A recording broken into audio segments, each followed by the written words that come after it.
సుభాష్ పాలేకర్ గారు హైదరాబాద్కి వచ్చారు. సో ఆయన కలవడానికి వాళ్ళ రెసిడెన్స్కి వెళ్తున్నాను అనమాట.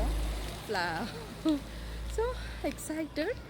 సో కొన్ని హైదరాబాద్లో ఎవరైతే న్యాచురల్ ఫార్మింగ్ చేస్తున్నారో వాళ్ళని కలవడానికి వచ్చారనమాట ఆయన. So let's see. సో యాక్చువల్గా అయితే నేను గుజరాత్ వెళ్ళినప్పుడు కలవాలి అని అనుకున్నాను అనమాట. అప్పుడు మిస్ అయింది.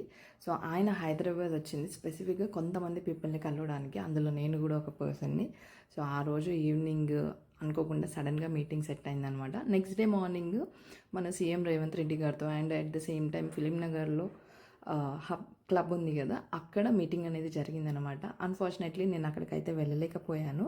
బట్ బిఫోర్ డే రోజే నేను ఆయన వెళ్ళి కలిసి ఆల్మోస్ట్ ఒక 3 hours ఆఫ్ డిస్కషన్ తర్వాత, అంటే ఇక్కడ ఎవరితో అయితే డిస్కస్ చేస్తున్నారో అవి కొంచెం బయటికైతే చెప్పలేను అనమాట. లైక్ ఇప్పుడు ఏదైతే చెప్తున్నారో, ఎందుకంటే రేపటి మీటింగ్లో జరిగేవి కాబట్టి. అండ్ ఇంపార్టెంట్ థింగ్ ఏంటంటే అక్కడ ఏదైతే డిస్కస్ చేస్తున్నామో ఆ బిల్ అనేది మేము పార్లమెంట్లో సబ్మిట్ చేయడానికి వెళ్ళామన్నమాట.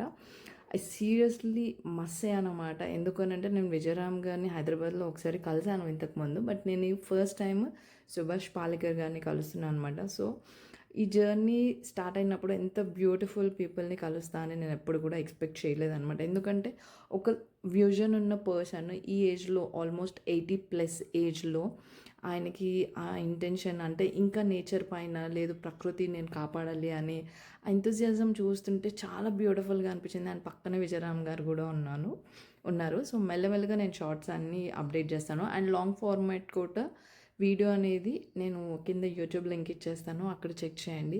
సో అందు గురించే ఇన్ని డేస్ కూడా నేను కంటిన్యూస్గా వీడియోస్ పోస్ట్ చేయట్లేదు.